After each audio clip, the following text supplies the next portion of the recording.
ये मान तो रहे कि भगवान है संसार में, हम तो मानते नहीं, हम ही है बस। वो हम जो करते हैं कोई देख नहीं रहा, हम जो करते हैं तो ये सारी दिशाएं देख रही हैं, सूर्य देख रहे हैं, चंद्रमा देख रहे हैं, ये पृथ्वी देख रहे हैं। ऐसा कोई अणु परमाणु नहीं जहाँ परमात्मा की व्यापकता न हो। उसके सारे शरीर को विलीन कर दिया और सारे देवताएं, लक्ष्मी जी आए, भगवान प्रसन्न नहीं हुई।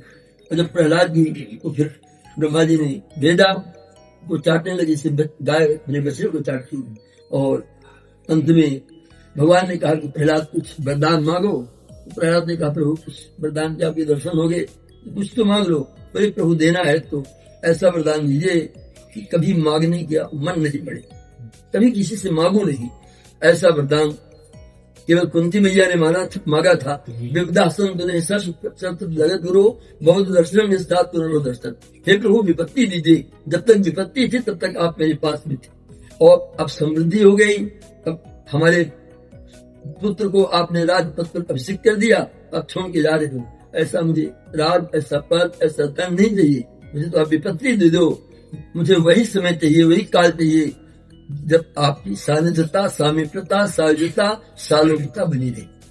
तो ऐसा कुंती मैया ने मांगा विपत्ति, तो प्रहलाद ने मांगा कि हमें मांगने का कभी मन नहीं पड़े, किसी से मांगू नहीं, मेरा मन किसी से मांगने के लिए कभी न करे। दूसरा वरदान मांग लो।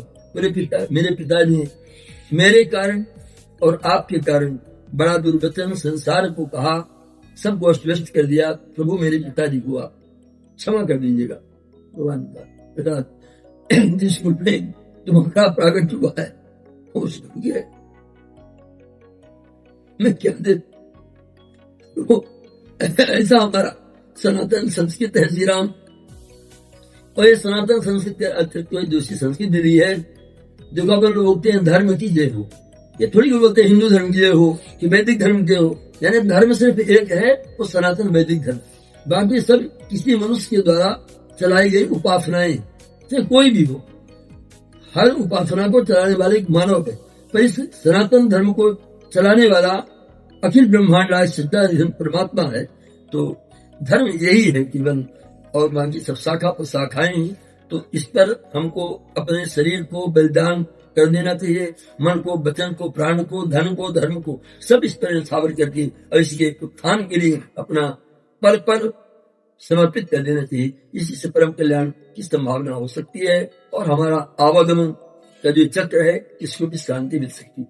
हमारा उद्देश्य है हमें अब जन्म न हो, पुनः उसी माँ की गर्भ में हमें नहीं जाना पड़े। अभी तो भगवान की कृपा से बोल रहे हैं, सुन रहे हैं, देख रहे हैं, हाथ पर भगवान ने सुलूल दिया है, और कल पता नहीं क्या हो जाए, कैसा जन्म हो जाए।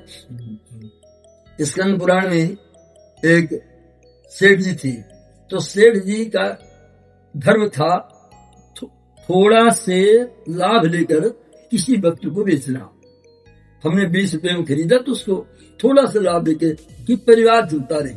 तो मतलब उनके धर्म से भगवान प्रभावित हो गए और सब लोग प्रभावित थे। तो एक उसमें सत्यव्रत नाम का नास्तिक था, वो इस तर्क में था कि ये सेठ कब परेशान हो तो मैं जाके इसको शिक्षा दूं। तो बहुत समय जब व्यतीत हो गया, बड़ी प्रसिद्धि हो गई उनकी, तो उनके एक पुत्र पैदा हुआ तो वन में, और पुत्र होने के बाद कुछ समय मर गया। मरने के बाद फिर उनकी पत्नी भी मर गई, तो जीवन संगिनी मर गई। तो कोई वासना के कारण नहीं, पर घर का कार्य अस्त व्यस्त हो तो इसके कारण उनके मन में थोड़ा गिलानी भी। वो सत्यव्रत पहुंचा, बताओ कहाँ भगवान है, किसने भगवान को देखा है? तुम अनावश्यक लगे रहते हो भगवान भगवान, कहीं भगवान नहीं है। यही स्वर्ग है, यही नर्क है, यही सब कुछ है, कहीं भगवान नहीं है। जो अच्छा करता है, अच्छा खाता है, जो नहीं करता तुम्हारे जैसे आलसी यही होता। तो उन्होंने सेठ जी ने कहा कि सत्यव्रत में तुम्हारी बात का खंडन करता हूँ। ये बताओ कि अगर पुण्यात्मा को कष्ट होता है तो क्या पापात्मा को कष्ट नहीं होता? क्या पापात्मा का बेटा नहीं मरता? क्या पापात्मा की मृत्यु नहीं होती?